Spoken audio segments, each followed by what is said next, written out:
phenomenon that boggles and staggers people's mind is this trend among parents of African origin who have to send their children down to Africa for one reason or the other. This time, not for a holiday, but for a very long stay. Let's investigate.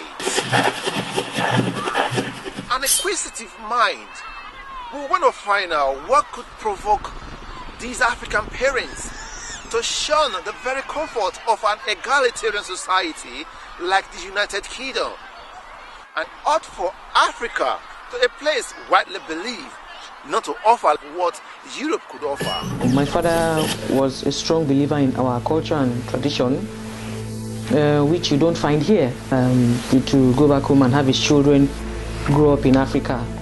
My parents, I think they were scared that we were turning our backs on our own culture, even though we weren't really aware of it. And they wanted us to go there to be aware of our own roots and aware of our own culture. Children in the UK here, based on how they grow up here, they don't have any fairness or respect for their parents. And over back home in Africa, we have respect for our parents. If I'm being honest, my parents tricked me into it. They told me it was going to be a short holiday, and I can remember when we were in the airport, I was being a bit stroppy, saying I don't want to go to Nigeria. And my mother, I think she recruited friends of hers to say this.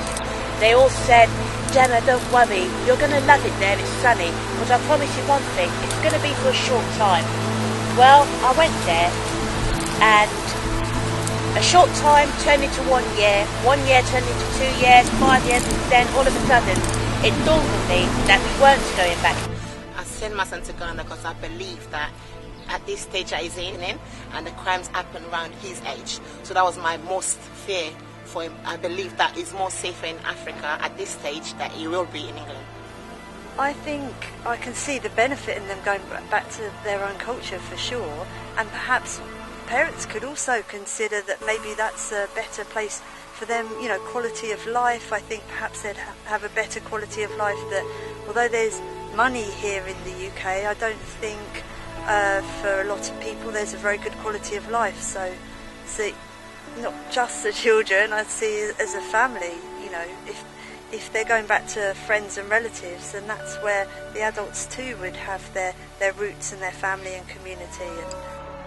To Africans in Africa, the idea of sending children away from Europe, a place widely believed to offer the very comfort of an established healthcare, the comfort of an established educational system, down to Africa, a place often described as underdeveloped, riddled with poverty, riddled with corruption, is quite unthinkable.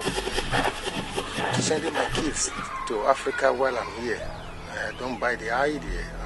So they have my culture, because most of my children, whatever we do, they are aware about the culture of Nigeria, especially from Benin. According to parents who have had a first-hand experience of sending their children back to Africa for a socio-cultural rejuvenation, believe or tend to say, this is a venture that's worth doing. I think every well-meaning parent should send their children home. African parents should send their children home to have life training. There's a very, very high restriction on discipline and upbringing of your children in this society. Now, I believe in spare the rod and spoil the child, big time, I do. So I think African parents, if they can, with good relatives back home that can be relied on, should send their children back home to grow up for their formative years. It's very good. I don't see anything wrong for somebody living here. If you take your children back home for all the culture, all this respect, how to live in society. For me as a parent, I would like and I support 100% for my children or for whoever we Africa to send the children back home and learn more culture, then and come back to this country.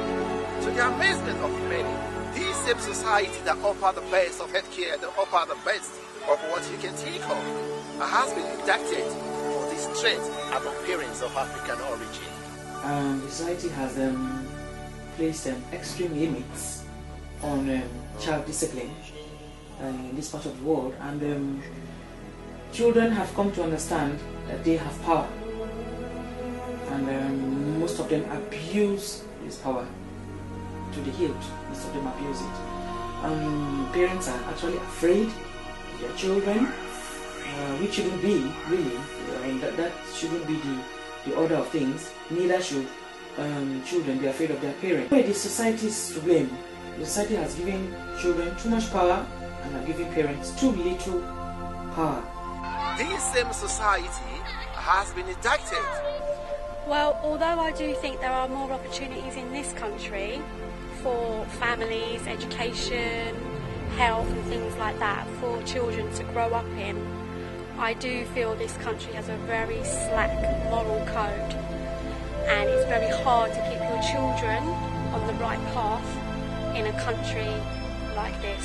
So I understand, to keep the welfare of your children, it might be better to not raise them from young in this country and then bring them back when they are good adults. Well, I think the system's responsible for some things, like in some circumstances I think they encourage the break-up of the family units, which there's been a breakdown in family culture, so that's responsible. In my own opinion, fortunately for me, I grew up in Africa. I grew up knowing the values of culture and tradition. Like I said, it was tough, but having family values, respect for elders, valuing life, community kinship, family kinship, those things go a long way in forming your mentality, helping to form your outlook in life. Due to the law and the country we living here in England, you get limit. You can talk to your children to the extent you cannot smack your children when they're doing something wrong. And I don't think it's fair. I remember when my kids are 4 or 5 years old or 6 years old, anything that is happening, they will say, they said that they should be telling them in the school. What for? My children is my children. Even children, they do the wrong thing, and you try to pull them through, to do the right thing, they will go to the school, they will lie against their parents. And from there, social worker, they will come in. According to the law, they will say that, child abuse. What do I mean by child abuse? You want good for your own children. We shouldn't allow this society influence our thinking. We have grown up with culture and tradition. You don't throw it away overnight. It's part of you. It's in your brain, it's in your blood, it's in your system, it's in your heart. Because most of the children in this culture, they are so rude and they are not well taught. These children, as Yoba said, in our own culture, when your children at home, we taught them, don't do this. You have the way your manner you can talk to them, maybe by the cane or something like that. But in this country, you cannot do that.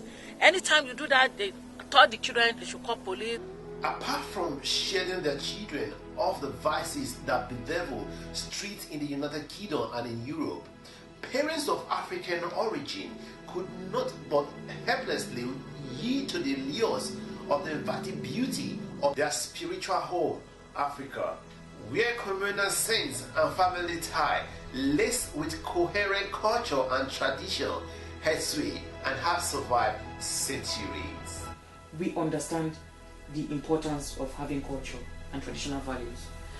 Now I've come to realize that it was the best thing to have grown up back home in Africa. You add more value to yourself when you understand the cultural values and you apply them to other people when relating to people here. Yes, you are a much better person. You always have to greet your elders. Over here, people just say hello, goodbye, or whatever. Over there, you don't do that. In some parts of Nigeria, you have to bow down or curtsy, go down on 2 knees. They take culture seriously. By the time they come back home, they learn a lot of lessons from the people in the school, from the parent, from the neighbor. They know when you want to say hello to your parent, you not say, oh, hi dad, hi mom. So that one is part of the culture. We have to allow our children to learn how to regard people, how to behave well in the society, how to behave well, how to do everything in our own culture. Even your children see you coming from work, even if we can't just say, you're right, dad, hi. They walk past, they're going on their own way. I don't think it's okay. Something is missing there. Where's the respect? Where's the dignity? For the children, they don't have the fear of his own parent. I've seen a situation, a child on the bus saying to his mom, "Mommy, shut up, man. You can't tell me what to do." You see that? It can never happen in Africa. How dare you look at your father's face and tell your daddy to shut up, or don't tell me what to do? Honestly, I am so proud and I am happy that I grew up in Africa. That was the best thing ever that could have happened to me. When I went there, I learned discipline, I learned how to respect people, I learned so really hard to put it in words. Oh yes, there's a spiritual well-being that gets right inside of you when you come to appreciate the land you come from, and nothing beats that. Oh, Nigeria, you miss the fun, you miss family, you miss the traditional foods, you miss our festivals, our cultural festivals, and we hardly have such things here. And even when you have such things here, the home flavor, you don't have it. Really? And I miss the sunshine, I miss the food, lots of spicy food there. Walking down the street to buy akara, going to buy puff, suya. I miss suya, I really love that. You know, these days, if you go to any of those Nigerian-style restaurants, you can see suya there, but it's terrible. I remember I bought some recently, and it was like chewing raw pepper because it hurt me on the way down and it hurts on the way out. Terrible.